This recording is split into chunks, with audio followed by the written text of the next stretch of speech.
Welcome back to the Holographic universe. This is Part 5, the last of a 5-part workshop series designed to examine how quantum physics and recent scientific experiments are radically changing our understanding of life, our reality, and our spirituality.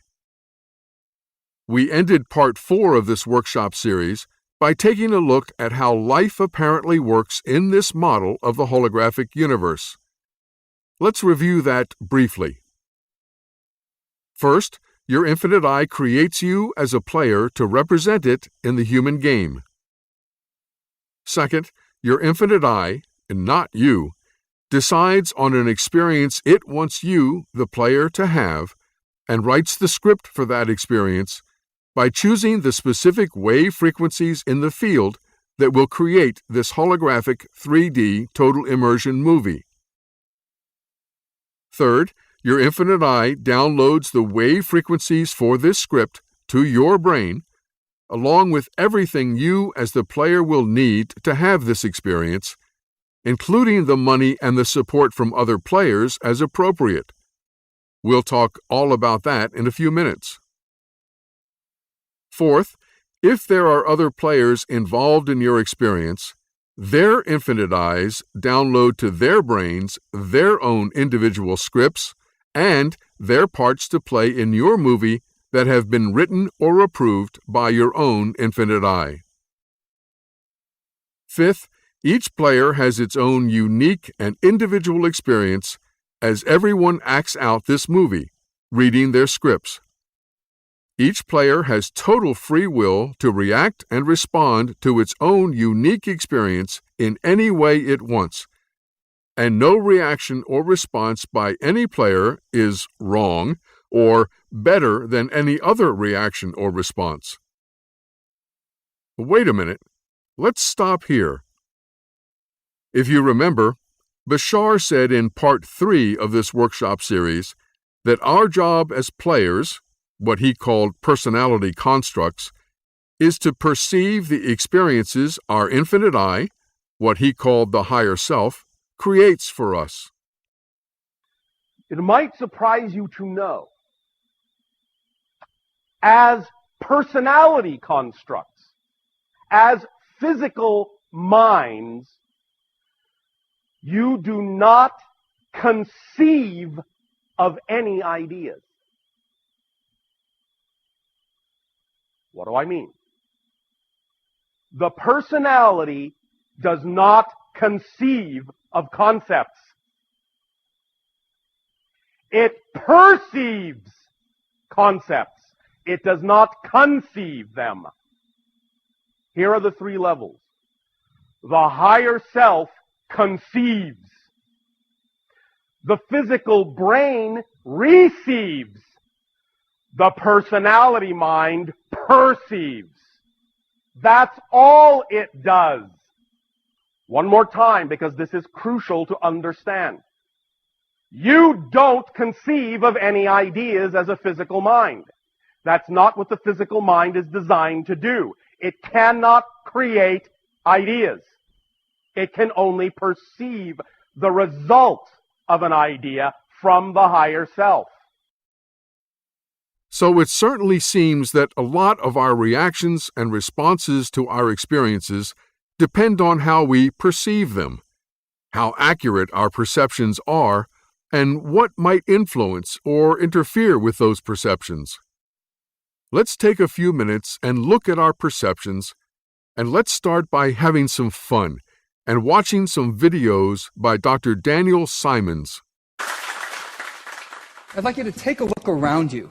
Take in all the sights, the sounds, if you're unlucky, the smells. You feel like you're seeing the world in all its completeness and detail. You feel like you're experiencing the world as it is. But that experience, as it turns out, is an illusion. What you actually experience is what your mind and your brain give you. It's an alternate reality. Take a look at this image. This is by Julian Beaver, who's a British artist. Now, this is an illusion. This is a nice painting of a swimming pool. It looks like it has depth. It looks like there's a woman sitting in the pool. It looks like Julian Beaver up on the upper right is dipping his foot into the pool. And as he's doing this, you feel like you're seeing the world as it is. But of course it's not. It's chalk art on a sidewalk. It just gives the impression of depth. And this is a double illusion, because as you're looking at this, you feel like, okay, yeah, I'm seeing a painting of chalk art on a sidewalk. But what you're actually seeing is a really weird view of a chalk painting on a sidewalk. You're seeing a chalk painting on a sidewalk from the one view that gives you the impression of depth, that gives you the impression that you're looking at a swimming pool. And from any other perspective, it looks much more like this. It's really substantially distorted. The key is that we feel that we're seeing it as it is, but we're actually not. Let me give you another example. This is from my colleague Bart Anderson. What you see here are two sets of chess pieces. The ones on the top look dark, the ones on the bottom look light. I'm sorry, the ones on the top look light, the ones on the bottom look dark. And you can't help but see them that way, even though that's not at all what you're actually seeing. Here's what you're actually seeing. I'm just removing the background. And when I remove the background, you can see that both sets of pieces are the same kind of mottled gray, and every piece on the top is exactly the same as the one directly below it. Now that you know that, of course, you'll be able to see them as they are when I show you the same image again, right? Nope. Once you go back to the background, you can't help but see it as it isn't. Your visual system is giving you the impression that you're seeing light pieces and dark pieces when you're actually seeing the same thing in both cases. What's happening here is that your visual system is taking into account not just the brightness of those individual pieces, but the brightness of the surfaces immediately around those pieces. And it takes that into account in a way that's actually really useful for us most of the time. It gives us the ability to see a piece of paper with black ink on it, the same inside in a dark room and outside in a really bright light. But it's not giving us the world exactly as it is. It's using a bag of tricks. It's using a set of shortcuts to give us the world as we need it. Now, what makes visual illusions like this so cool? There are two reasons. One is that it's surprising, but that's not terribly satisfying. The more interesting reason is that it's giving us the impression that we're seeing the world as it is, and it's violating that impression. It's breaking our intuition. It's forcing us to confront the fact that we aren't seeing the world as it actually is. Let me give you another example of this. This is from Bill Geisler and Jeffrey Perry. Now, this is a nice picture of flowers, pleasant for today. I'm going to show you a bee, and I want you to follow that bee around this image with your eyes. So track the bee as it moves through the image. Okay, so it's just going to kind of wander around the image here, and you're able to follow it just fine. And eventually it's going to end up back where it started. And we're back. Okay, now I want to show you exactly the same sequence, except this time, instead of tracking that bee with your eyes, I want you to maintain your focus, maintain your gaze right on the bright yellow flower. And notice what happens to that flower as the bee gets farther and farther away. It gets blurrier and blurrier. That's exactly the same sequence. You're seeing exactly the same thing you did the first time, except that this time you probably noticed that it's getting blurry, whereas the first time you didn't notice that anything was changing about the image at all. Well, why is that? The reason is that you're actually only taking in detail from a tiny, tiny subset of your visual world at any instant. In fact, you're taking in detail from a subset about the size of that bee. Right? You're taking in, if you stick your arm out and put your thumb up, you're taking in high-resolution information only from the information about the width of your thumb. Beyond that, it becomes progressively blurrier, but we don't notice this at all. Why not? Well, we move our eyes 3 or 4 times a second when we're looking at the world. We don't realize we're doing that. And everywhere we look at that instant, we're seeing everything in detail. If something's in our periphery and it's potentially interesting, we look over there and we see it in detail. So we get the impression, the false impression, that we're seeing everything in detail. Let's take a look at this issue. We assume that everyone is seeing the world exactly as it is. And this has profound implications for how we think about the world around us. Despite differences in our knowledge and our beliefs and our expectations, we feel like we're seeing the same thing as everybody else. I've used visual illusions as a way of illustrating how we don't see the world exactly as it is, but these sorts of illusions are not just limited to our visual system. They're not just limited to our visual system, they also affect the way we think, the way we remember, the way we reason. We think we see more than we do. We think we see all of the detail around us. We don't. But we also think we remember more than we do and that we know more than we do. And these illusions lead to a really substantial problem. They lead us to think that everybody is seeing the same thing that we are, when in reality, two people looking at exactly the same world could be taking in different information at the same time. Now, what does that mean? It means that any time you have to communicate, any time you're trying to be a trainer or a CEO or a leader, or you're trying to lecture or teach, you have to take into account the fact that your knowledge and your experiences and what you see are going to be different from those of the people in your audience. All of advertising depends on exactly that principle. You have to know what your audience is going to see in the advertisement. Now, the problem is that we all share one thing. Even though we don't necessarily see the world the same, we all share one thing. We share this illusion that we see the world the same as everybody else. And only by testing your knowledge and testing what you're actually seeing, just like you do with a visual illusion, do you realize that you're not actually seeing the world as everybody else is.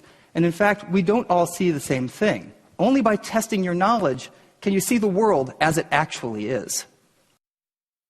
Here are some important quotes from that video. The key is that we feel we are seeing the world as it is, but we're actually not. Our perception is not giving us the world exactly as it is. It's using a bag of tricks.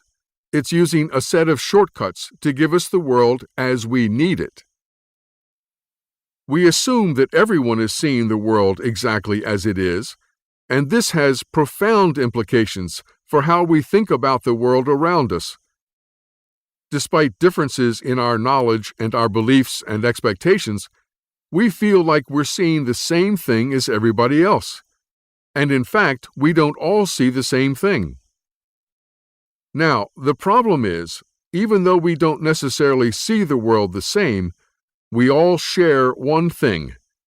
We share this illusion that we see the world the same as everybody else. I use visual illusions as a way of illustrating that we don't see the world exactly as it is. Only by testing your knowledge and testing what you're actually seeing do you realize that you're not actually seeing the world as everybody else is. So let's take Dr. Simon's suggestion and test our perceptions to see how accurate they really are. Some of you may have seen these before. If so, just play along. Grab a piece of paper and something to write with, and number down the left-hand side from 1 to 13. Now, simply answer the questions starting with number 1. Number 1, true or false? The red lines are all straight and parallel.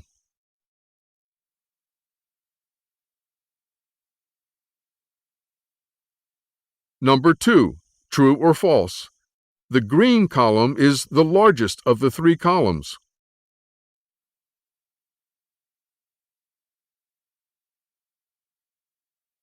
Number 3.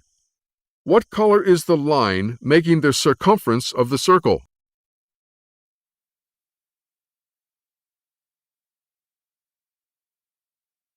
Number 4. True or false? The red lines are all straight and parallel.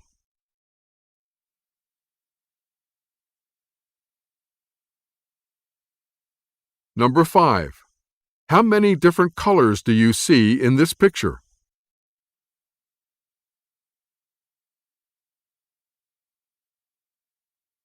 Number 6. Which dot in the middle is bigger, A or B?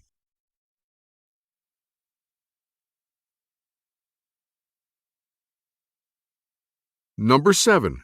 True or false? Every line in this picture is straight and parallel.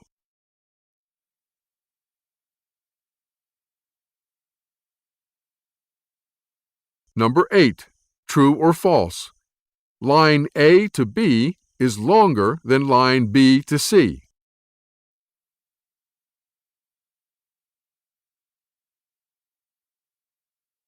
Number 9. Which box has the darkest gray dot in the middle? 1, 2, 3, 4, or 5?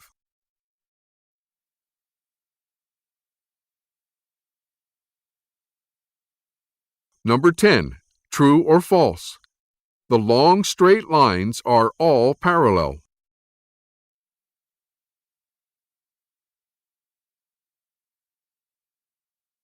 Number 11. True or false? The straight vertical line in A is longer than the straight vertical line in B.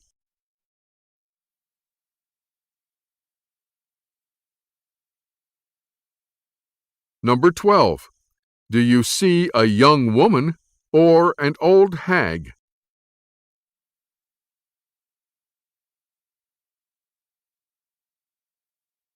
Number 13. Are you looking at the front or the back of this woman?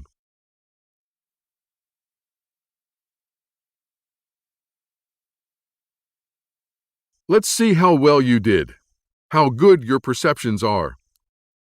Number 1 is true. The red lines are all straight and parallel. Number 2 is false. All 3 columns are the same size. The answer to number 3 is that there is no line making the circumference of the circle. It just appears that way. Number 4 is true. The red lines in the pictures are all straight and parallel.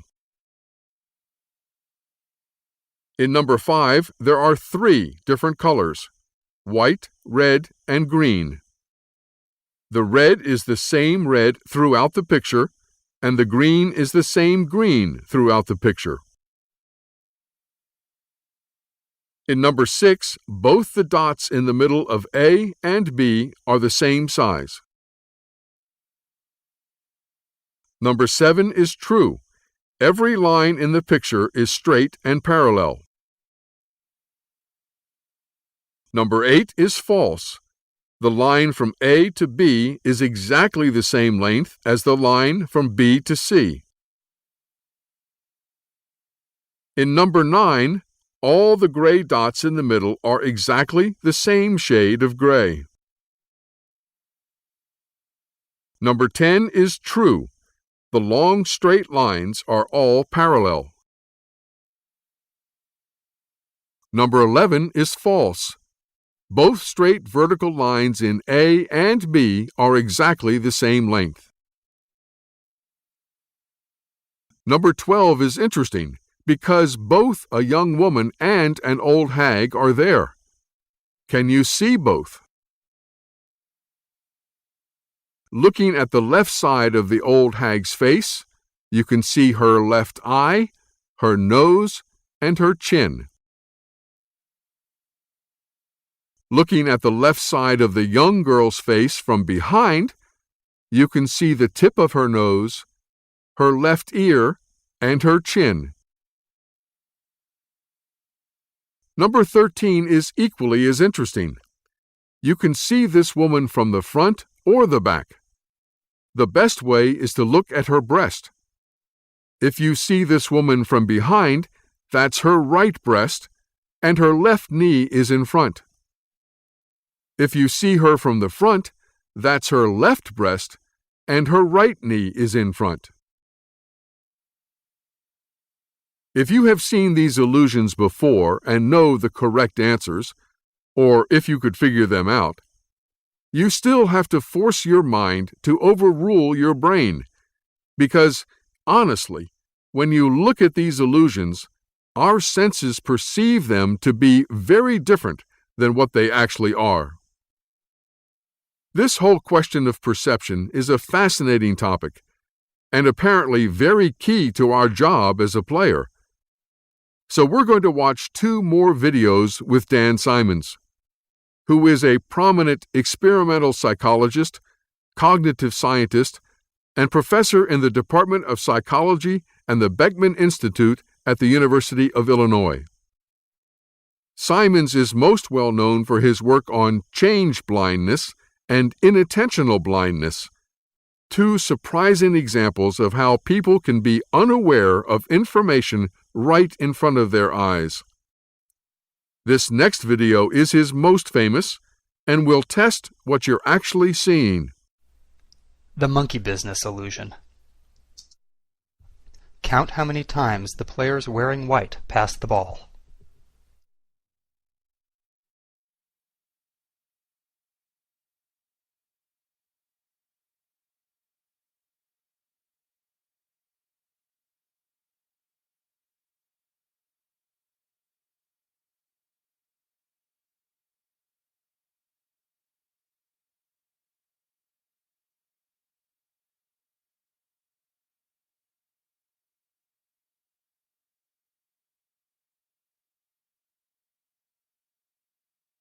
The correct answer is 16 passes.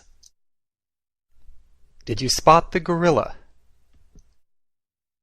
For people who haven't seen or heard about a video like this before, about half miss the gorilla. If you knew about the gorilla, you probably saw it, but did you notice the curtain changing color or the player on the black team leaving the game? Let's rewind and watch it again.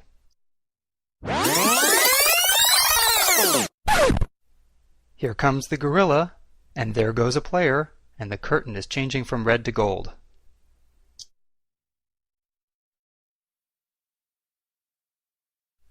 When you're looking for a gorilla, you often miss other unexpected events. And that's the monkey business illusion.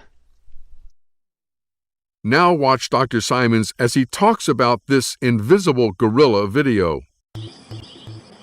I'm Dan Simons. I'm a professor in the psychology department at the University of Illinois, and I also have an appointment at the Beckman Institute for Advanced Science and Technology.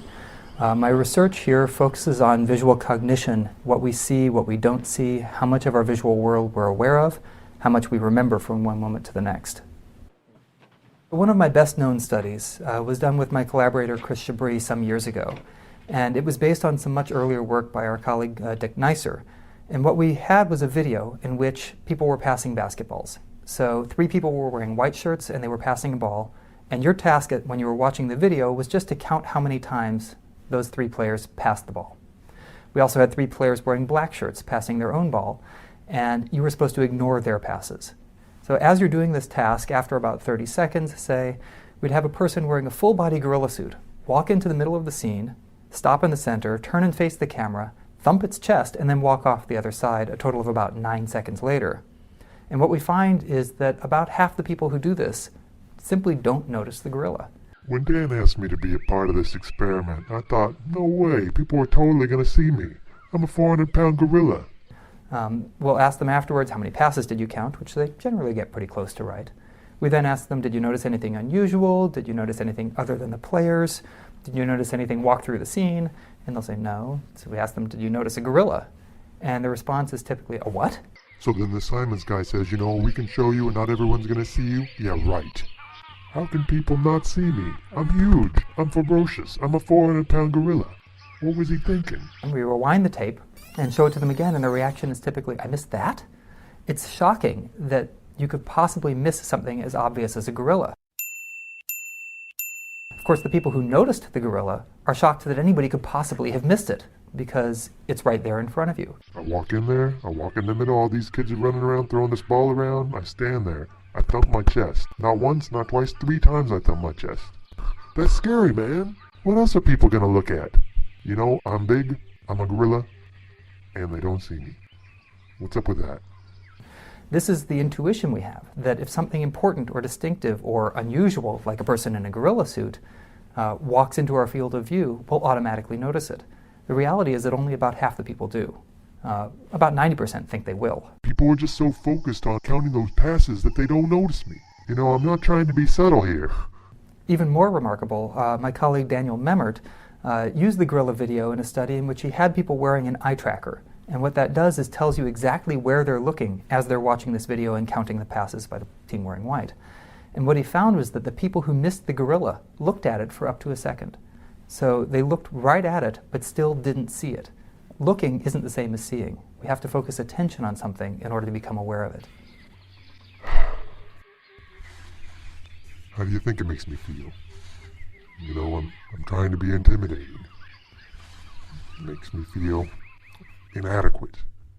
The most consistent question we get is, are there some people who consistently notice the gorilla and other people who don't? So are there noticers and missers among us? And The reality seems to be no, that it's largely just a matter of a flip of the coin. We know when we've noticed something unexpected, but we're not aware of the times when we've missed something unexpected. The failure to notice people in gorilla suits is really a natural byproduct of something that we do quite well and that's very important to us, which is focusing our attention. We need to be able to filter out the distractions from our world and not let them interfere with our ability to do the task we're trying to do. The key is that when you're focusing your attention on one aspect of your world, you don't have an unlimited amount of attention to devote to other things. And we only see those things that we focus our attention on. The problem is that on occasion we filter something that we might want to notice, and we don't realize that we're doing that.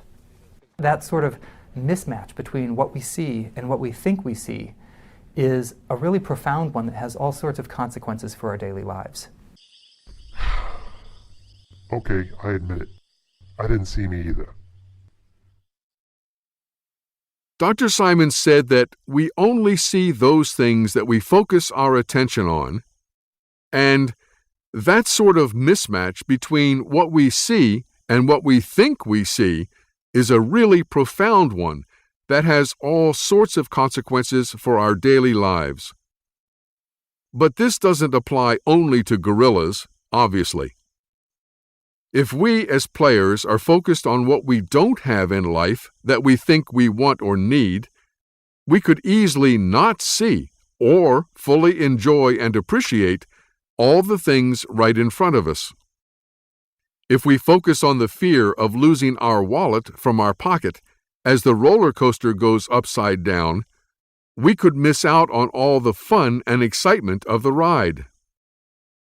If we focus on trying to visualize and manifest and attract what we think we want in a mate, we could miss the one right in front of us who doesn't meet those beliefs, but could actually be the one. If we focus on trying to avoid the dangers of taking risks, we could miss the most exciting opportunities of our lives. If we focus on our fear of dying, we could miss living. You get the point. Dan Simons is a lot of fun, but I want to get back to the question, which is, if our job as players, according to Bashar, is to perceive the experiences our infinite eye creates for us, and if we don't always seem to be doing a very complete job of that, according to Dan Simons, are there other factors involved, more than just our focus, that are influencing and affecting our perceptions, making us see the world as we need it rather than as it actually is? It's time to introduce you to Dr. Bruce Lipton. Dr. Lipton began his scientific career as a cell biologist.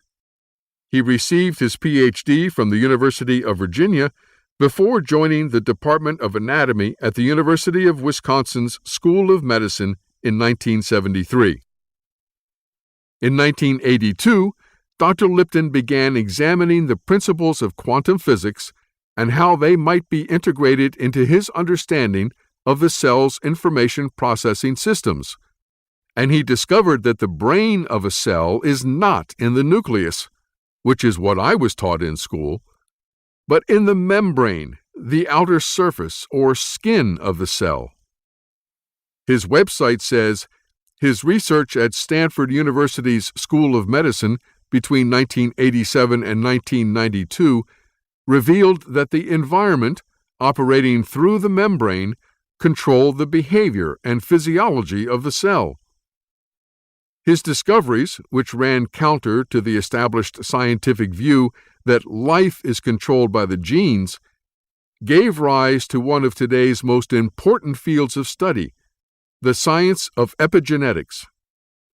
Many subsequent papers by other researchers have since validated his concepts and ideas. Epigenetics is to biology what quantum physics is to physics. It has turned our age-old understanding of biology upside down. Or, as I've put it many times already, the opposite of what we have always believed is true. From epigenetics, we now know our perception of the environment controls our DNA, not the other way around. We're going to watch 3 video clips from Dr. Lipton. In this first video, he's also going to give you a short perception test. So watch carefully. So there are 3 conclusions because I don't have enough time to talk about one, but I will list them. Okay, conclusion 1, perception, how you see life, the switch, controls behavior because that's protein.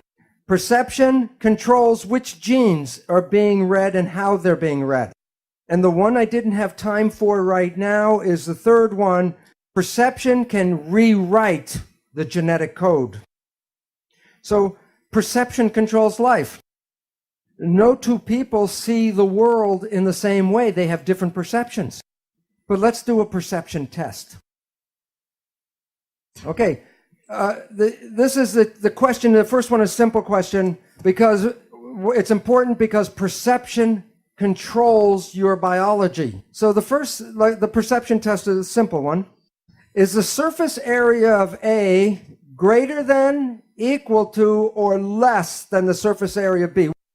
Which is greater? B. Yeah. This is they're equal size squares. Not equal, but they're uniform.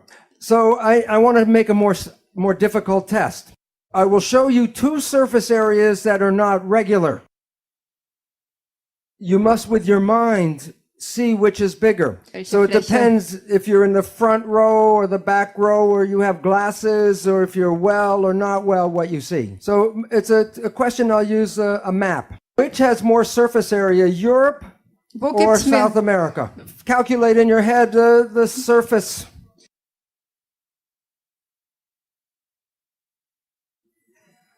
The answer is South America. South America is 2 times larger than Europe. Twice as large. You could see that, right?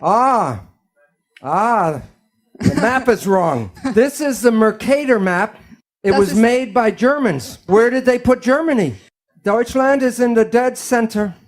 Isn't the equator the dead center? This map is wrong. You want to see the correct map? It's called the Peters projection map. Which is larger, South America or Europe? The point is that you learn perceptions. And sometimes your perceptions can be right, and sometimes your perceptions can be wrong. Since perception controls biology, and since they can be right or wrong, then it's more accurate to say that belief controls biology. What you believe creates your life on the inside and on the outside. If there was one thought I would pick out of that video to remember, it's this. Perception controls life. Sometimes your perceptions can be right, and sometimes your perceptions can be wrong. And since perceptions can be wrong, it is more accurate to say that beliefs control biology. What you believe creates your life, on the inside and on the outside. Dr. Lipton is going to use an example called the placebo effect. Placebo is normally used as a medical term, meaning a patient is given something neutral, like a sugar pill, and yet it makes them feel better. There is no chemical reason in the placebo for it to have any effect at all on the body, but it does somehow. That somehow is because the patient believes it will, and nothing else. It is the patient's belief that changes their biology and their behavior. But this placebo effect does not have to be limited to medicine or pills. In fact, it is in operation a lot of the time as we, the players, believe something, anything, is good for us that is actually neutral, and yet it makes us feel good or better. This, of course, is true for all homeopathic remedies as well. Homeopathy is still based on a belief that taking something from out there, natural though it might be, will have an effect in here. The other side of the coin, and not nearly as well known, is the nocebo effect. This is when a patient or a player believes something, anything, that is actually neutral is harmful to them, and it makes them feel bad or worse, when in fact there's nothing in the nocebo that can hurt them at all. Take a look. Now, we have heard of something called the placebo effect, right? The placebo effect is when you have a very positive thought that something can heal you, even if you don't know it, but it's a sugar pill, but you believe it's the real medicine, then you can heal yourself with that. So the pill didn't heal you, it was the thought that healed you. Statistics reveal that 1/3 of all medical healings, including surgery, are the result of the placebo effect. Now, the issue is that the placebo effect is when you have positive thinking. There was a question this morning, what about negative thinking? And this is what medicine does not tell you, is that there is negative thinking, and it's called the nocebo effect. And in the same power that positive thinking can heal you, negative thinking can kill you. They're both the same effect. One is more positive, one is more negative, but the effects are exactly the same on your health. One will heal you, and the other can make you sick. If a doctor tells you you have a disease, or the doctor tells you you're going to die, and you believe the doctor because he's the professional, the belief will give you a disease and can cause you to die. So belief becomes an important part of medicine. Now, many of you have heard about the drug Prozac. Every year, billions of dollars are spent on buying Prozac. And here's a surprise, that the Prozac is no better than a sugar pill, so that it is a placebo drug. And yet the people who take it believe in the drug so much, it makes them better. So if you believe that something is good for you, it will be good. And if you believe that it's harmful for you, it will be bad. In the United States, in the South, there's a religious group called the Baptist Fundamentalists. And this one group works themselves up into a state of ecstasy, religious ecstasy. And they believe God protects them. And so they will work with snakes, poisonous snakes like rattlesnakes, and they will even get bitten by the snake and nothing happens to them. Now look at this though. Some of them will drink strychnine in toxic doses, and when they're in that state of belief, it does not affect them. So if you can drink toxic poison, then why do we worry so much about the toxins or the food and the air and all that? Because we have a belief that the toxins can kill us. And even on the cigarettes, on the package, it tells you this will kill you. But even though I know this, I will not drink strychnine. And why? Because my belief is not as strong as their belief. Belief is important about everything, including our health and our aging and the world that we live in. This is a picture of some beautiful women that dance in what is called the Palm Springs Follies. And I ask, what do you think is unusual about these women? They have arms, but they're in red gloves against the red, so it's hard to see. What is unusual? Their ages. To 75 years old. Aging is not in their belief because they have a passion to dance. And the passion keeps them young and alive and healthy. But most of us see other people grow old and expect that we must grow old like they do. In both cases, the placebo and the nocebo, it is the player's belief and not the actual experience that controls their perceptions and determines their behavior. Dr. Lipton said, "If you believe that something will be good for you, it will be good. and if you believe that something is harmful, it will be bad. He also said, if you can drink toxic poison, then why do we worry so much about the toxins in the food and the air and all that? Because we have a belief that the toxins can kill us. Belief is important about everything, including our health, aging, and the world we live in. In the next video, Michael Talbot, author of The Holographic Universe, also discusses the placebo effect, and at the end, the nocebo effect as well, tying it directly to Carl Pribram and quantum physics. Pribram, as I said, says that we're thinking with holograms inside our head, and that out there exists something that's more akin to the radio waves in the room from which your TV gets the image. So in essence, we're kind of conscious TV sets. And what we think is reality when we look out here is really just the image on the TV set inside our mind, but doesn't exist out there. And Pribram says this is why there's all kinds of evidence that we seem to respond more to the models of reality in our head than out there. In the holographic universe, I give an example of a psychologist who did a study where he took soldiers and marched them all the same distance, but he told some they marched, like he'd marched them all 30 miles or 20 miles, but told some they marched 10, some they marched 20, some they marched 30. But they all marched the same distance. At the end, he took physiological readings and discovered that physiologically they responded not to the actual mileage that they had marched, but to what they had been told, the model of reality that they assumed they had, the reality in their heads. And in medicine, people have used this application of the holographic idea that we respond to the model of reality to say this may be why we respond more to the placebos, to fake drugs. There's a very famous example of a fellow who had lymphatic cancer, tumors the size of oranges all throughout his body. His doctor basically thought he had about 3 days left to live.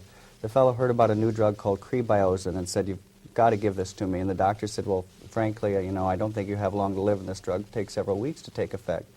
The man implored him, and the doctor gave in sort of as an act of pity. He gave the man Crebiozin, and 3 days later, the man's tumors melted, as the doctor put it, like snowballs in a hot stove, completely gone out of his body, faster than the strongest radiation treatment could have melted them away. The man is up and around, walking around his hospital room, resumes his normal life, seems to be completely cancer-free. Several months down the line, he reads an article saying Crebiozin isn't that effective. Boom, boom, boom, all his tumors come back. He's back in the hospital. The doctor starts to realize that maybe it wasn't the drug that cured the man, but the man's belief. So he lies to the man and he says, "Those articles are wrong. Crebiozin is effective, and in fact, I've got an even more potent version of it." He injects just salt water into the man's veins. Again, the man's tumors melt away. He resumes his normal life. Unfortunately, many months down the line, he reads final studies on Crebiozin saying it's completely ineffective. Boom, boom, boom, his tumors come back and he dies. But the bottom line is somehow this man had the ability to access some deep level of healing himself. It wasn't the drug, because salt water worked just as well as this alleged drug. And so again, here's an instance where he responded to the model of reality in his head, this deep belief that this drug would heal him, even though he wasn't even receiving the drug at a certain point in his treatment. And his body responded in kind. And that, to me, is the most exciting aspect of the holographic idea. And there are countless examples of it. There's a study of a new chemotherapy in England where they took a group of cancer patients. Half the patients they gave the drug, half the patients they gave a placebo, a fake. No one knew who was receiving the real drug or not. They told all the patients, "This is a very toxic drug, may cause you to lose your hair." 30% of the people receiving just the fake lost their hair. And when I first heard this, I immediately thought, oh my gosh, about every donut that I'd ever eaten in my life, and thought, oh, this is really bad for me, that I may be responding to the model of reality more than the nutritional aspects of the donut.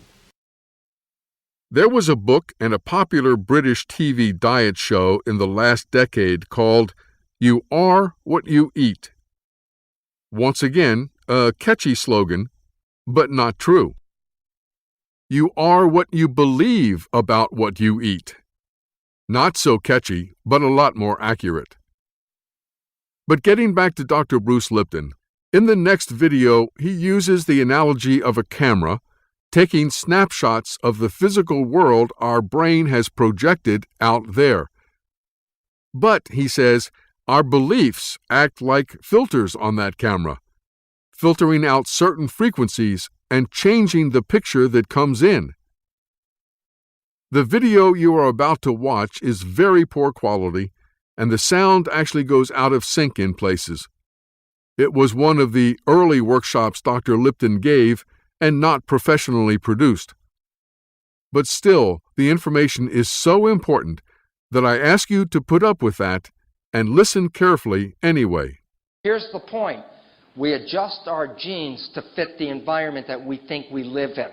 And I say we think we live in because perception may be right and perception may be wrong. And therefore, perception is belief. And if this is true, do you understand what this means? It's belief that changes your genes. It's your perception that changes your genes. It's not an accident. And so this chart out of Science, which is about Cairns' work about genetic changing, I marked this one with an asterisk because when this article came out, this box was called Genes of DNA Metabolism. There's now a new name for that. They're called genetic engineering genes. What this means is this. We have now found out that in every one of your cells, you have genes whose function it is to rewrite the other genes when necessary. So you are all equipped with an ability to adapt and change your genes as you respond to the environment. So all of a sudden it says this.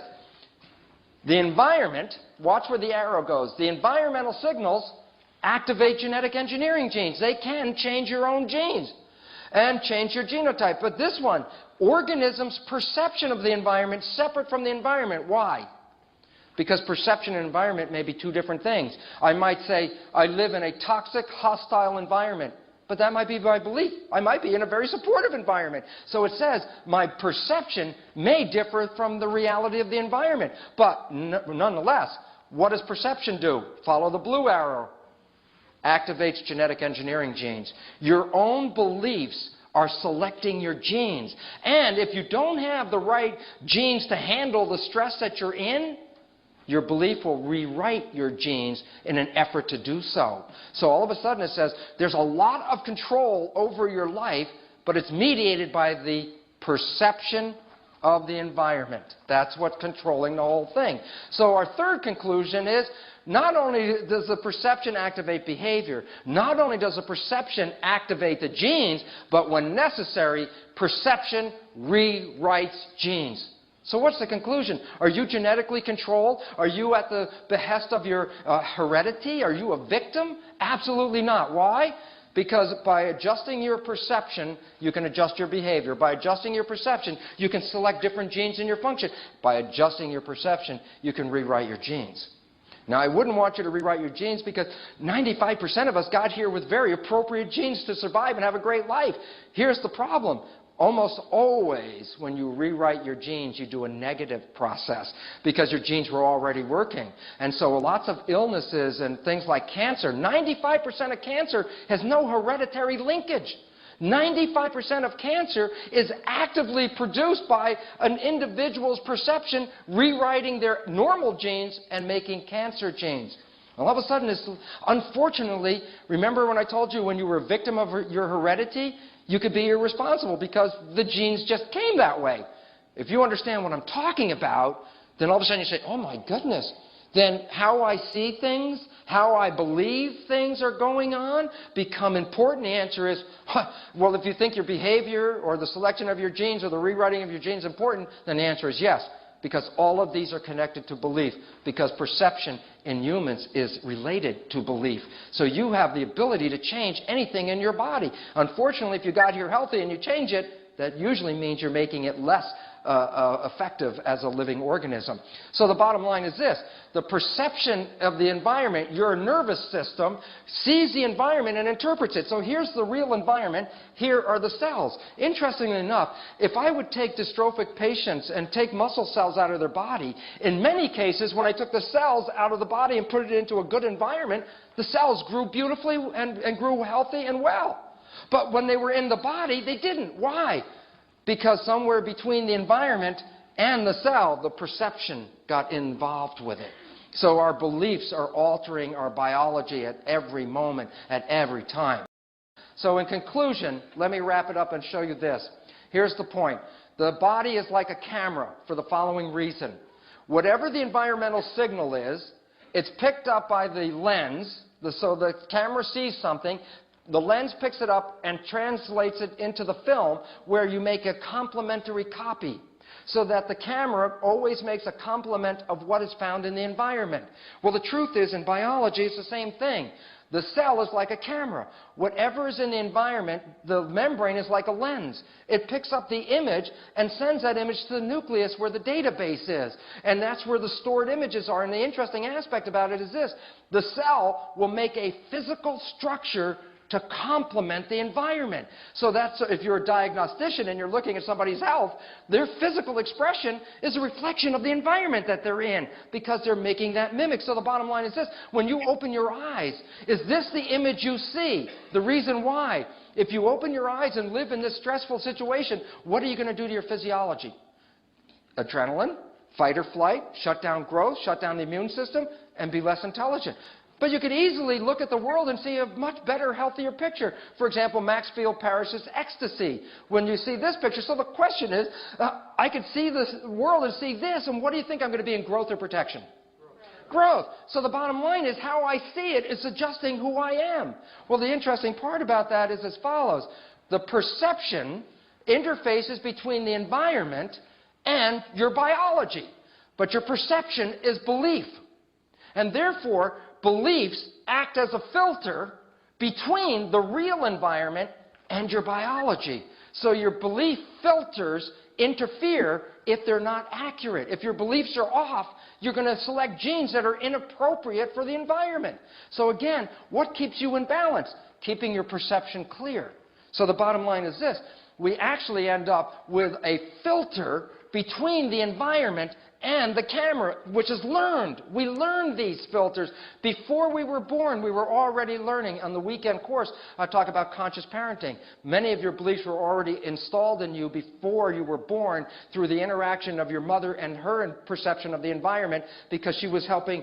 Mothers and fathers are actually are genetic engineers. They are selecting genes in their offspring as they develop, so the offspring fits the environment that the parents live in. Interesting point. Well, the question is this: we have filters. So, you've got envelopes that you came with. There's a red and green filter. Let's call these belief filters. And what I would like you to do is put one or the other filters in front of your eyes. Pick a red one or a green one, whatever one they got, and hold it up in front of your eyes and look at the screen. I'm going to ask you a question, and don't open them up. If they're double, keep them folded, okay? Here you go. Now, I'm going to ask you a question. When you look at the picture, tell me if this is a picture of love or fear. When you see it, does it look like love or fear with your glasses on? Put the glasses on. Are you living in love or are you living in fear? Okay, now take the glasses off and find the other glasses. Okay, you got a different set of glasses now? Okay, put those up. You ready? Are you living in love or are you living in fear? Okay, are you living in love or are you living in fear? Well, here's the simple point. This is the beautiful point. Life has everything in it. Life has everything, but you will only see what you have perception filters to see. And you were taught perception filters. You were taught by your parents. You were taught in school. You were taught how to see life. And here's the beautiful part. We can remove these filters that have interfered with our lives. Of course, as a cell biologist, Dr. Lipton focuses on the body, and in particular, the genes. We adjust our genes to adjust to the environment we think we live in. And I say we think we live in because perception may be right and perception may be wrong. I might say, I live in a toxic, hostile environment. But that may be my belief. I may actually be in a very supportive environment. My perception may differ from the reality of the environment. Your own beliefs are selecting your genes. He says it again and again. It's belief that changes your genes. It's perception that changes your genes. Not only does perception activate behavior, not only does perception activate the genes, but when necessary, perception rewrites genes. Since Dr. Lipton equates perception and belief, that sentence could read, not only do your beliefs activate behavior, Not only do your beliefs activate the genes, but when necessary, your beliefs rewrite your genes. Our beliefs are altering our body at every moment, at every time. Your belief filters interfere if they're not accurate. But we can remove these belief filters that have interfered with our lives. This is such an extremely important point. Dr. Lipton did not say we can change these belief filters that interfere with our lives. This is not about changing belief systems. This is not about trading one belief system for another one. This is not about replacing negative beliefs with positive beliefs, or about the power of positive thinking, which is a belief in itself. This is about removing, letting go of our beliefs altogether. What was not very clear, because of the poor quality video and the way the experiment was run this time, was the picture at the end and the different colored glasses the audience was supposed to put on. I've seen Dr. Lipton do this a couple times, and here's how it actually goes. Dr. Lipton puts a picture on the screen. If the entire audience puts on the glasses with the red lenses, or the fear filter, they would filter out everything in the picture that was red, leaving the picture full of fearful things. If the audience puts on the glasses with the green lenses, or the love filter, they would filter out everything in the picture that was green, leaving the picture full of loving things.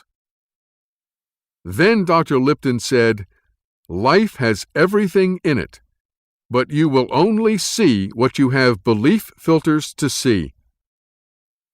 That's how belief filters work. They determine what we see, how we perceive things in our holographic 3D total immersion movie.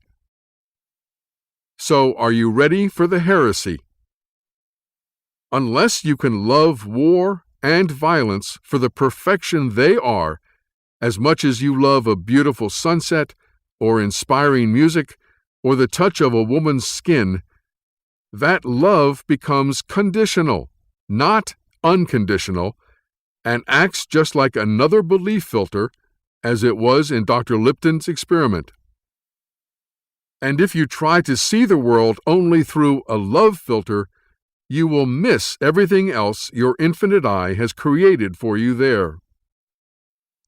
For the secret to true joy and lasting peace of mind is being able to see the complete picture and everything that's in it, and embrace and enjoy it all equally, without judgment or resistance. And there's no reason you can't do that when you understand that your own infinite eye is creating it all for you, as a gift to you, down to the smallest detail. So what I want to do now is take a very specific example we all encounter every day of our lives and see how these belief filters apply. And that example is money. In the U.S., if I go around and ask people what they believe about money, I get a lot of different answers. See if any of them might be something you believe as well.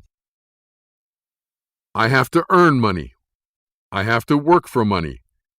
I can't afford even my basic needs. There's a limited supply of money available to me. Every time I spend money, the supply of money decreases. Nothing I really want is free. If I want more money, I have to work harder, or smarter, or deliver more value.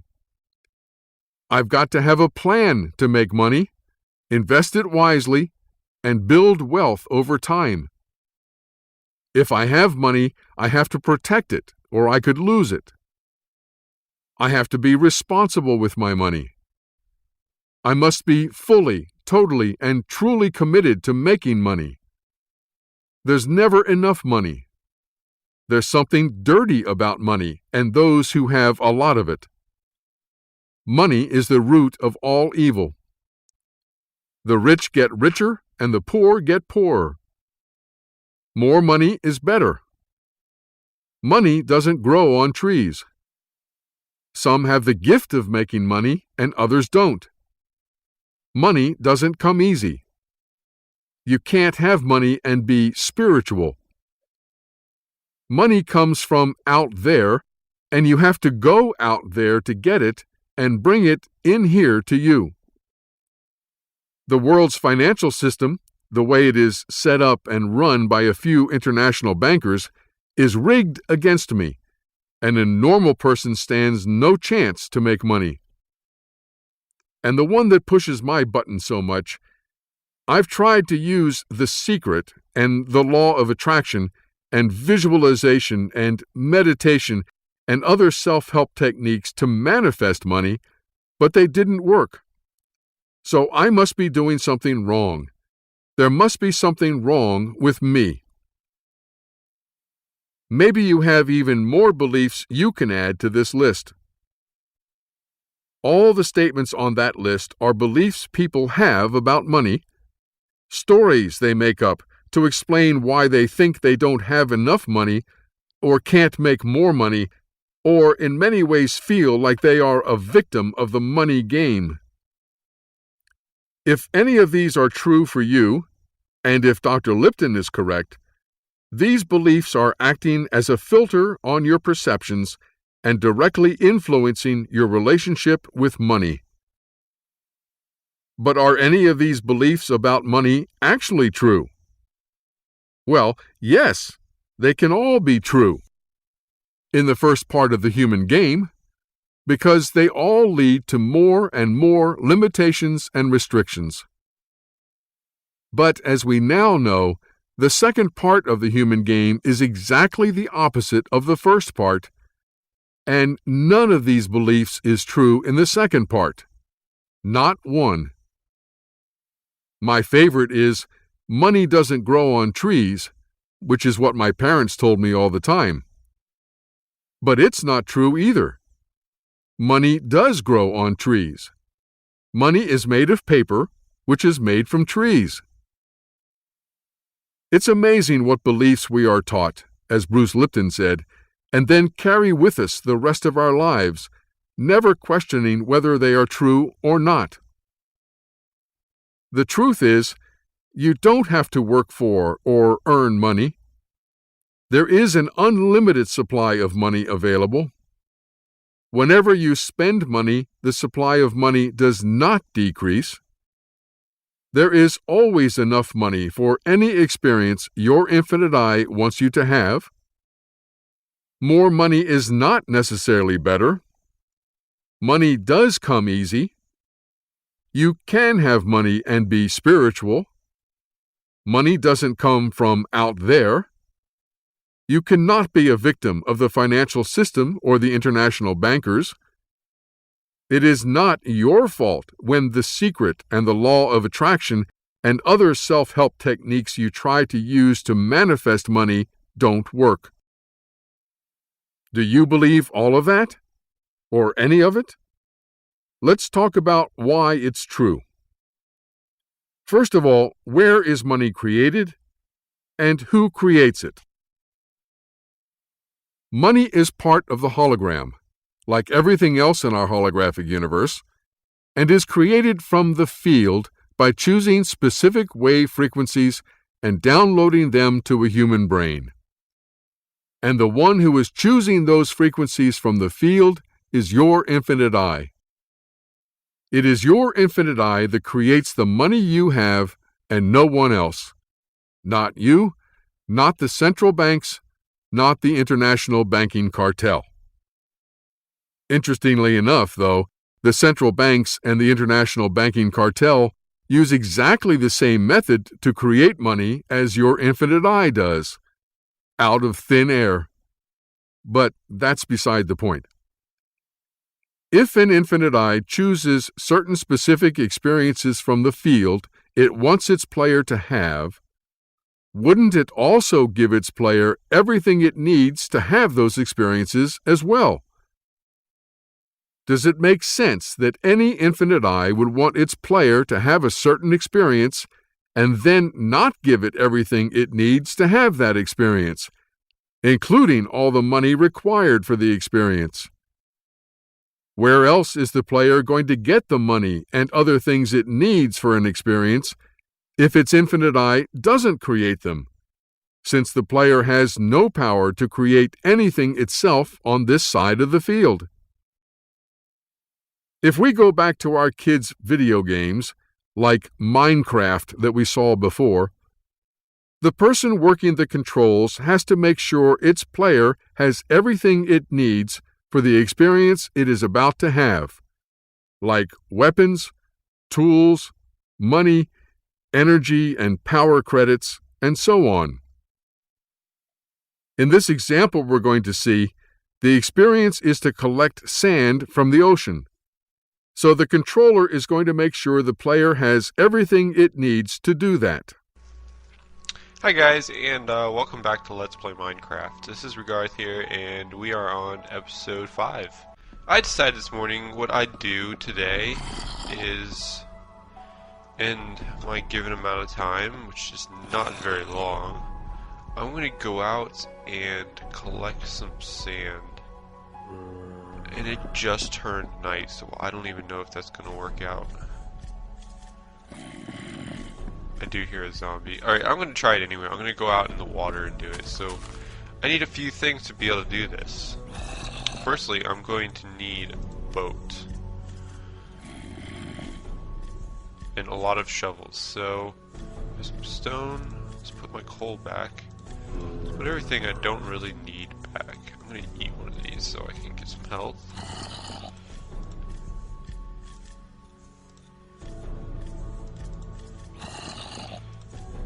Okay.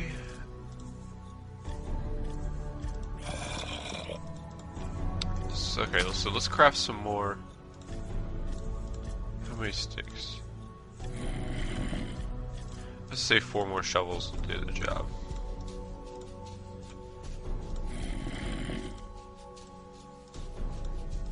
Shovels do break pretty fast, so I will need a few of them. And let's go ahead and just eat this now.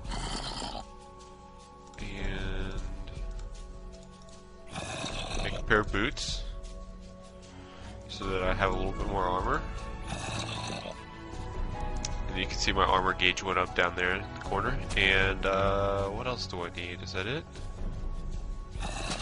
I have my spades, I have my sword, I have this. Oh yes, I need a boat. There we go. Alright, I'm ready to go. In exactly the same way, if your infinite eye wants you to have an experience, it's going to have to provide you with everything you need for that experience, including the money. Can't you just picture an infinite eye at the field, shuffling things in and out of the infinite inventory, choosing the frequencies for what you need? On the other hand, if you want to have an experience that your infinite eye decides it doesn't want for you at that time, it won't provide what you need, especially the money, no matter how hard you pray or visualize or try to manifest it. But let's say your infinite eye has decided on an experience for you and wants to get the money to you that you need. How does it do that? This is where your beliefs come in. All the beliefs a player has about money have one major effect. They limit its infinite eye when it tries to get that money to the player. In other words, the player is causing its own limitations and restrictions by walking around with all these beliefs in its head. What are the 3 basic ways most players today think they can get money? Earning or working for it, investing it, or winning the lottery. There are a couple other minor ways, like borrowing it, inheriting it, stealing it, begging for it, and so on. But if you have the belief that you basically have to earn or work for all the money you receive, Your infinite eye's options are very limited in getting the money to you that you need for an experience. Let go of that belief, and you make its job a lot easier. Let me give you an example from my own life. I had an invitation to travel from Portugal to deliver these holographic universe workshops to a group in Berlin.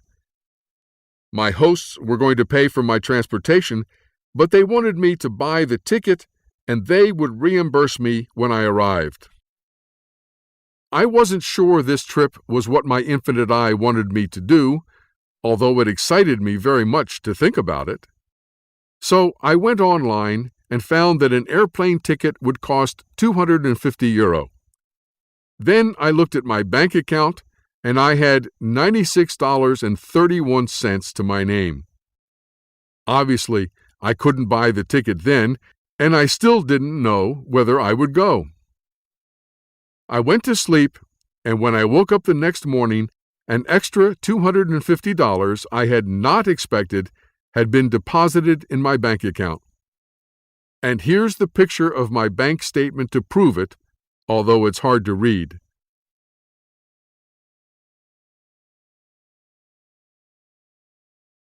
I took this screenshot of my bank account because I figured no one would believe me if they couldn't see the evidence.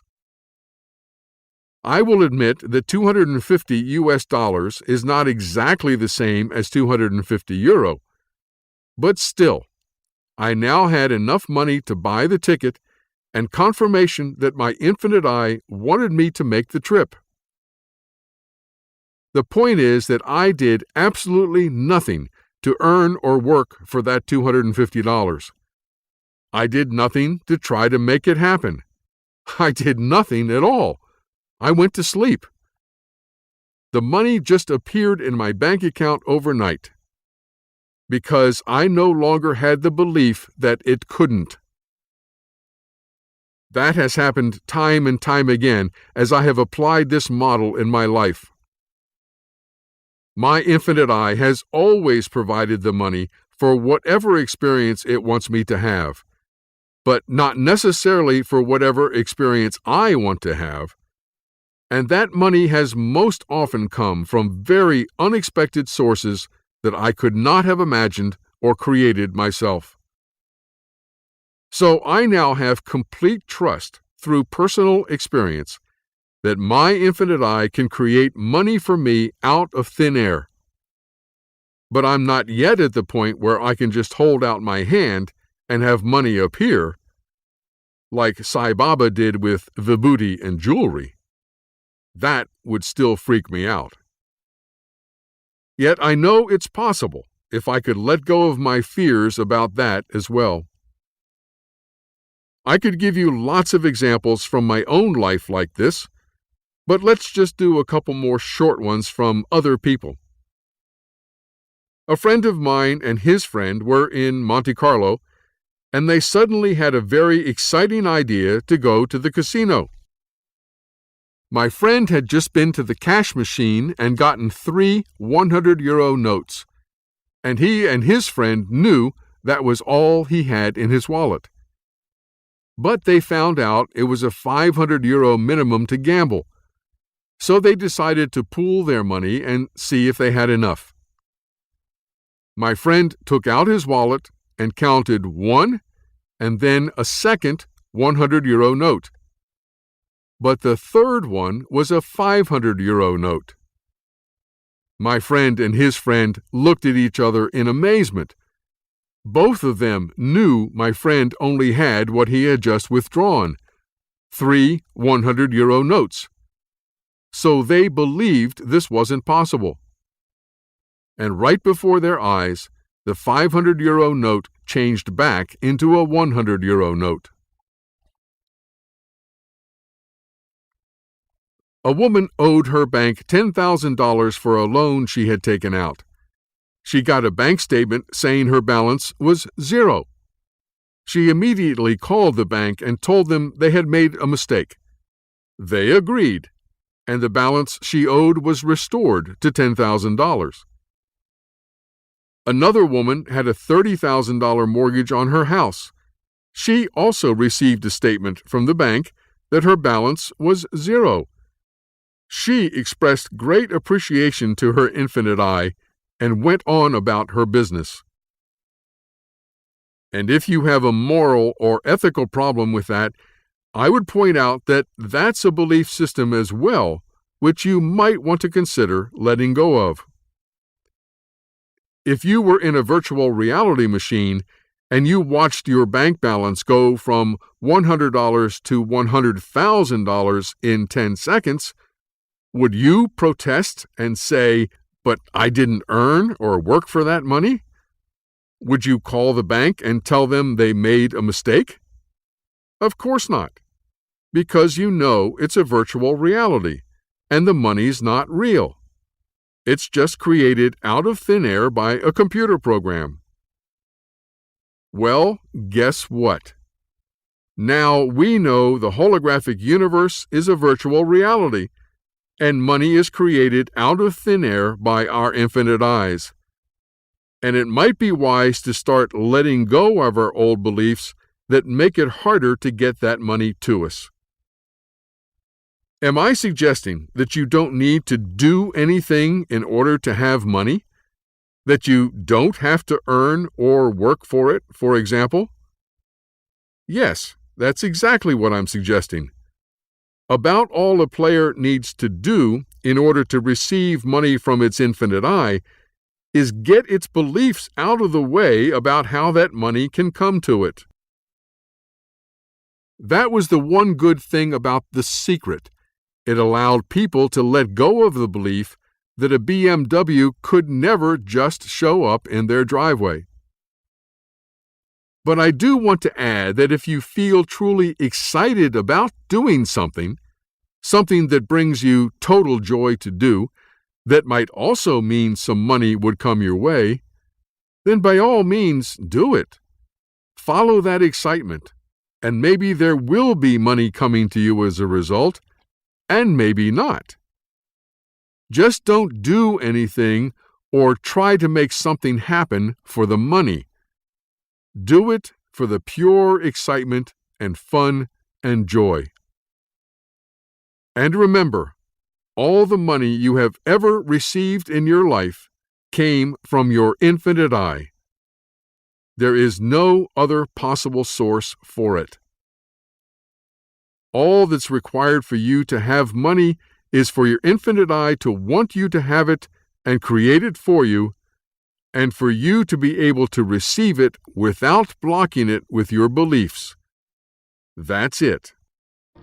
This is the only radical thinking that you need to do. But it is so radical, it's so difficult, because our tendency is that the world is already out there, independent of my experience. It is not. Quantum physics has been so clear about it. I just had to play that one last time. Obviously, this does not just apply to money, but to everything we need as players to play the human game. Someplace to live, food to eat, and relationships with other people. If you start living this model, you will get first-hand experience with this and know, as I do, with certainty and trust, that your infinite I will always provide everything you need to have whatever experience it wants for you, including the money. There's a quote from the Christian Bible that I like. So do not worry, saying, "What shall we eat?" or "What shall we drink?" or "What shall we wear?" Your heavenly Father knows that you need them. But seek first His kingdom and His righteousness, and all these things will be given to you as well. At this point, the question is often asked, how can we get our infinite eyes to create more money for us, especially since we want to do good things with it? Could we just ask for it or pray for it? Can't we just manifest it using The Secret, for example? Of course you can pray for it, if you like, if that brings you joy. There's always an open connection between you and your infinite I, and you can always send a request to it in any way or form you want. I would caution you about two things, however. First, only pray or request once. Don't keep repeating the same prayer or sending the same request. Your infinite I got it the first time, and all subsequent prayers or requests simply mean that you think your infinite I is slacking on the job because you haven't gotten what you want yet, and you want it now.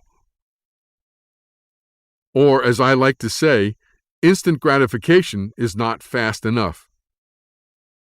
But maybe your infinite I doesn't want to honor your prayer or request, because to do so would interfere with other plans it has for you that you're not aware of. So the other thing is not to be attached to the outcome of any prayer or request. You are free to desire and ask for anything you can think of. Desirelessness is not some kind of virtue. But you can't be attached to actually having any of those desires fulfilled. It's the attachment to the outcome that we need to let go of. Perhaps that's what the Buddha was trying to say. Now, the biggest problem with The Secret and all other New Age self-help concepts, such as the law of attraction, is that when it doesn't work, which is most of the time, the player thinks they must have done something wrong, that they are deficient, defective, or somehow at fault for not manifesting something, and that all they need to do is improve themselves, spiritually evolve, and then it will work. This is not correct. It's not your fault that it doesn't work. It's because the basic premises underlying The Secret and the law of attraction are incorrect, so they can't possibly work all the time, not even most of the time for most people. Every player is doing everything at every moment exactly right, exactly what its infinite I wants it to be doing. It is only the players who think they are less than perfect because they want things to be different than they are for some reason, and believe they should have the power to change things. But they don't have that power. Only the infinite I has the power to create or manifest anything. It's true that most players think they make money, and they have created all kinds of stories about how they make that money. By working, by selling something, by getting loans or gifts, by inheritance, by many different methods. But the truth is, according to these models, the infinite I is the one who creates the money for its player, but it can only send it to its player in ways that the player believes it can receive it. The infinite I needs no story to explain its creation of money. Only the player with its limiting beliefs and limited thinking needs a story to receive it. If we as players could let go of all these beliefs we have about money, could stop needing some story about how the money can come to us, it would take away all the limitations we put on receiving money and make the infinite I's job so much easier. So how do we do that? How do we let go of our limiting beliefs about money and about other things as well? There's no easy answer to that question, but there are some techniques out there that might help some of you. Robert Scheinfeld has his process as part of his Tools for Transformation. Jed McKenna has his spiritual autolysis that he describes in his books. Byron Katie has her work. Psych K has its workshops. But the one thing you have to keep in mind and be very aware of whenever you try one of these techniques is that we do not want to trade one set of beliefs for another. We want to let go of our beliefs altogether. And the problem is that many techniques focus on the beliefs themselves, and that will take you nowhere. Because underneath every belief you have is a judgment. And if you don't also address and let go of the judgment, you'll just create another belief on top of it to replace the one you currently have. As I said in Part 4, talking about the rules of the human game, fear and resistance are the foundations of the first part of the human game, and judgments and their resulting beliefs are the glue that keeps the illusions together. A belief is simply the result of a judgment hiding in the corner of your mind, just like an opinion is the result of a belief you have adopted. Let me say it simply. At the basis of all opinions are beliefs. At the basis of all beliefs are judgments. At the basis of all judgments are fears. And at the basis of all fears is a layer of the ego defining who you are and trying its best to maintain its existence. A couple quick examples, true stories. My date turned to me at a party, pointing to a very nice-looking older woman on the dance floor who was dressed a little sexy, and said, "That woman's a tramp," which was her opinion. When I asked, "Why do you say that?" my date responded, "She should dance more appropriately for her age." That was her belief.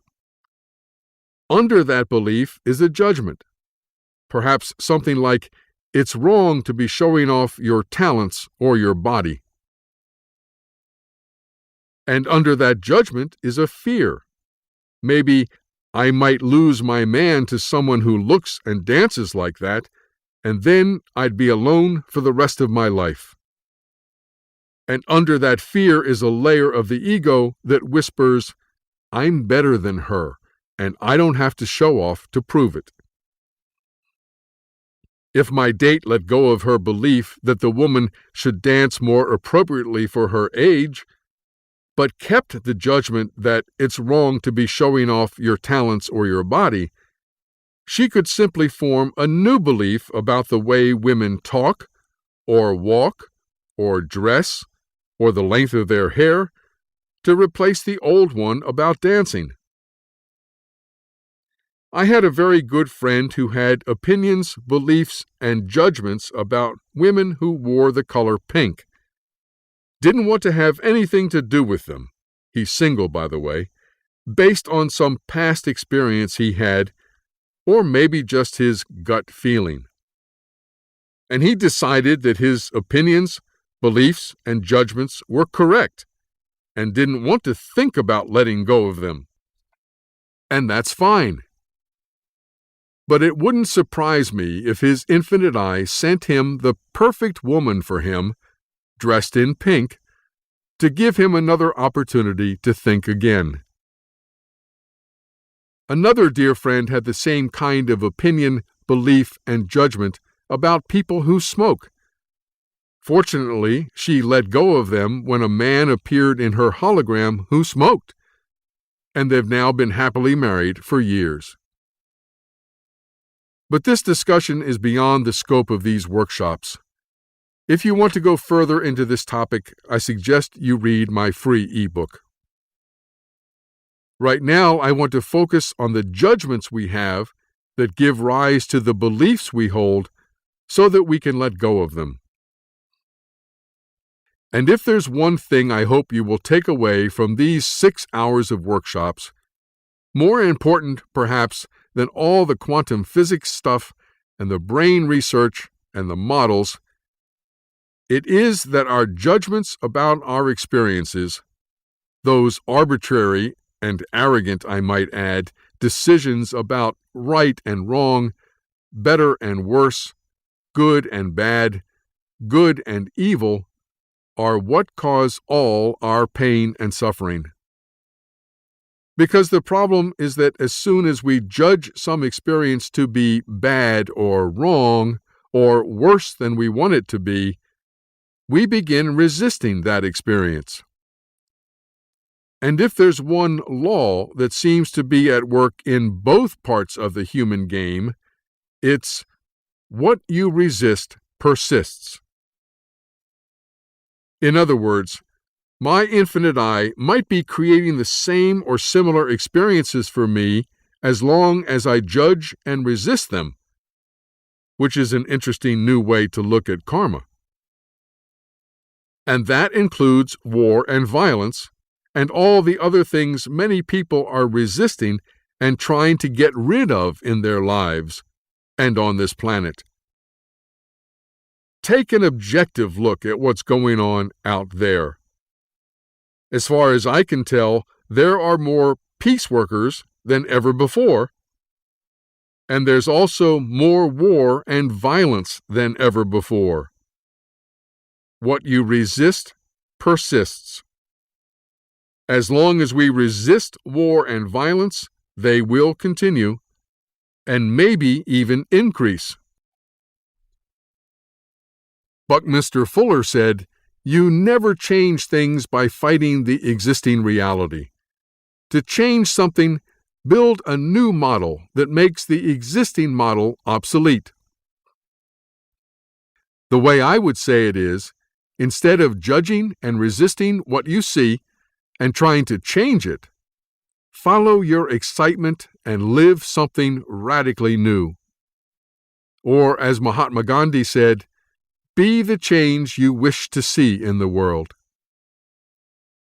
But if it is your excitement and total joy to step in front of a tank, do it.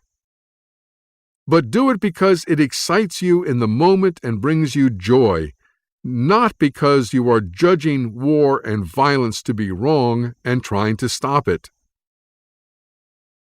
If you remember, in part 4 of these workshops, I talked about the human game having 2 parts. Many people are judging and resisting being in the first part, trying their best to get out and into the second part. But what you resist persists. As long as we judge and resist the first part of the human game, we're likely to stay there until we don't anymore. Ironically, it seems that you can't leave the first part of the human game until you no longer want to, until you no longer resist being there, until you totally embrace and accept the first part for exactly the perfection it is. But, I hear many people protesting, how can you call all the pain and suffering I see out there perfect? And now we're back full circle to the question of perception, how we perceive things, as Bashar would say it. In part 4, I said we do not have the power or ability to change anything we see in our holograms, and we can stop wasting our time and energy trying. But we do have the power to change how we perceive our holograms, and then change our reactions or responses to them by removing our judgment, belief, and opinion filters, as Dr. Lipton would say, allowing us to see the complete picture as it actually is. Before we end these workshops, I want to quote again from the King James Version of the Holy Bible. From the book of Genesis, the first book of the Bible. And out of the ground made the Lord God to grow every tree that is pleasant to the sight and good for food, the tree of life also in the midst of the garden, and the tree of knowledge of good and evil. Please note that in the middle of the Garden of Eden there was not just one tree, which we all know about, but 2 trees, the tree of life and the tree of knowledge of good and evil. And then God created man and woman, and they were both naked, the man and his wife, and were not ashamed. Please note that there was no judgment from the man or woman about their nakedness. Unfortunately, this lack of shame and guilt didn't last very long.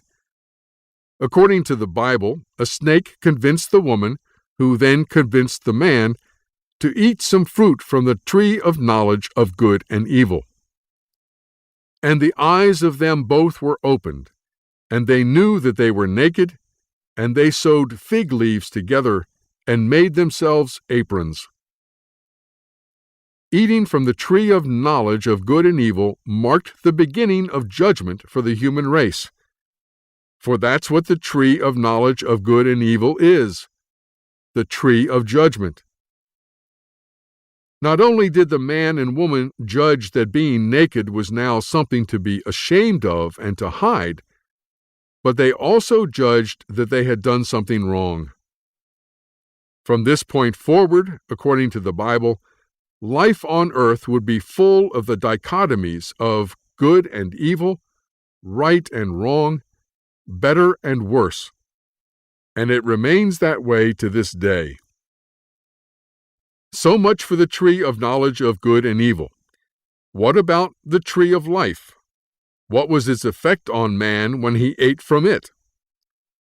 Unfortunately, according to the Bible, God drove Adam and Eve out of the Garden of Eden before they could eat from the tree of life, leaving the human race to live its entire existence thus far in judgment. That's how the Bible begins. But how does it end? To him that overcometh will I give to eat of the tree of life, which is in the midst of the paradise of God, says the last book of the Bible, the book of Revelation. So someone is finally going to get to eat from the tree of life if they overcometh. But overcometh what? The answer clearly is judgment. Overcometh the tree of knowledge of good and evil. Overcometh judgment, and you can eat from the tree of life. Like a butterfly, I might add. To end this workshop series, I want you to watch Plato's Cave one more time. Imagine prisoners that have spent their entire lives chained deep inside a cave. They have been chained so that they cannot see behind themselves, and they are forced to stare endlessly at the cave wall in front of them. Behind them, a fire is burning, and between the prisoners and the fire is a raised walkway. Now imagine that each day a menagerie of objects crosses the walkway. Animals and people carrying their wares to market.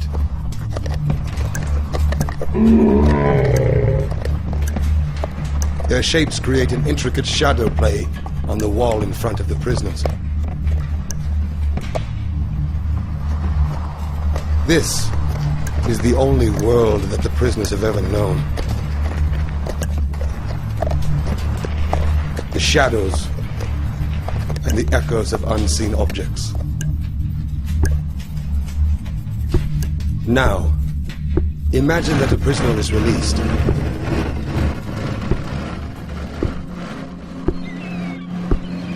After some time adjusting to the blinding light,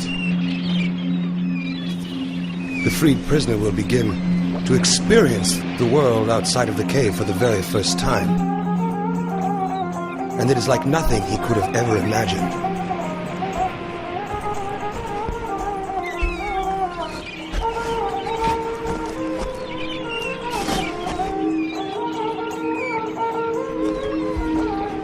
With his new perception of the world, the man will of course want to return to his friends to share his incredible discoveries.